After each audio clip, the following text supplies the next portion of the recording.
पास एक लाइब्रेरी है जो कि npm में अवेलेबल है, रिएक्ट गूगल मैप एपीआई।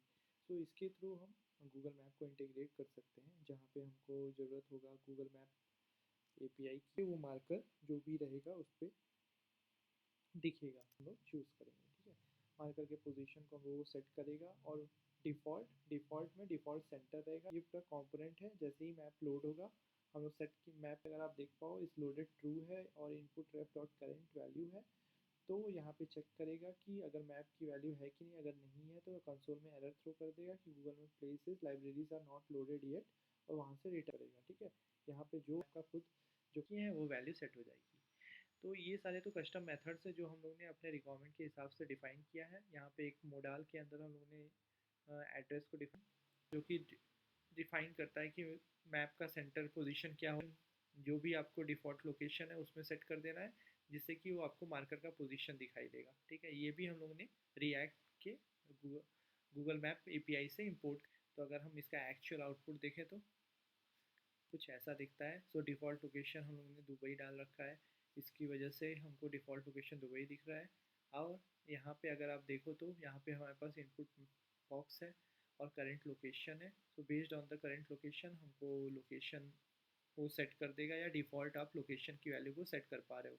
ठीक है, और यहाँ पे कोई भी वैल्यू अगर सर्च करते हो आप, शारजा आप सर्च करते हो तो शारजा ये पर्टिकुलर लोकेशन पे क्लिक करोगे आप, तो ये शारजा का लोकेशन ये पूरा पर्टिकुलरली पूरा डेटा शो कर देगा based on the along with the marker. तो अगर आप देखो तो यहाँ पे तो ये गूगल मैप की एपीआई है। इसका लिंक आपको डिस्क्रिप्शन में मिल जाएगा, जहाँ पे आप गूगल मैप एपीआई को डॉक्यूमेंट को पढ़ सकते हो। इसके बेसिस पे आपको इंस्टॉल करना पड़ेगा फर्स्ट नोड पैकेजेस में, फिर उसके बाद आपको इंपोर्ट करना पड़ेगा Google map API use JS API loader and the marker also you can imported. और ये कंटेनर का स्टाइल है, विड्थ और हाइट कितनी चाहिए, सेंटर मतलब लोकेशन है, आप बाय डिफ़ॉल्ट क्या लोकेशन सेट करना चाह रहे हो। इस लोडेड, जैसा हम लोग ने देखा था कि अगर इस लोडेड की वैल्यू को सेट नहीं करेंगे तो एरर थ्रो करेगा, इसलिए हम लोग इस लोडेड की वैल्यू को सेट करते हैं ताकि जब गूगल मैप एपीआई लोड हो जाए तब अगर ये वैल्यू ट्रू है तो तभी वो गूगल मैप लोड करे, एल्स ये कंडीशनल रेंडरिंग के लिए हेल्पफुल है। और यहाँ पे आपको एपीआई की सेट करनी है, जो कि आपको गूगल मैप पे जाके आपको खुद का अकाउंट बना के वहाँ पे आपको एपीआई की मिल जाएगी। सो यहाँ पे मैप है, सेट मैप है, जिसके अंदर हम लोग मैप की वैल्यू को सेट करेंगे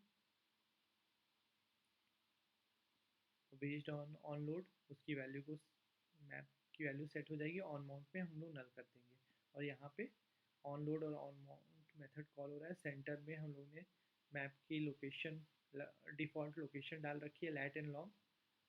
और यहाँ पे अब अगर आप देख पाओ तो यहाँ पे कंटेनर का स्टाइल है जो कि ज़रूरत है, और यहाँ पे आप मार्कर की पोजीशन डाल सकते हो जैसा कि हम लोग ने अपने प्रोजेक्ट में डाल रखा है। अगर आप इसमें देखो तो ये मार्कर भी गूगल रिएक्ट एपीआई से ही इंपोर्ट हुआ है। आप कोई भी मार्कर डाल सकते हो, उसका आइकन चेंज कर सकते हो, इसमें कोई भी कोई भी आपको बाउंडेशन नहीं है। सो ये हो गया गूगल मैप का इंटीग्रेशन। सो होप आपको ये वीडियो पसंद आया होगा। Please do refer any, if you have any question please do ask, I would be happy to help you. Thank you guys.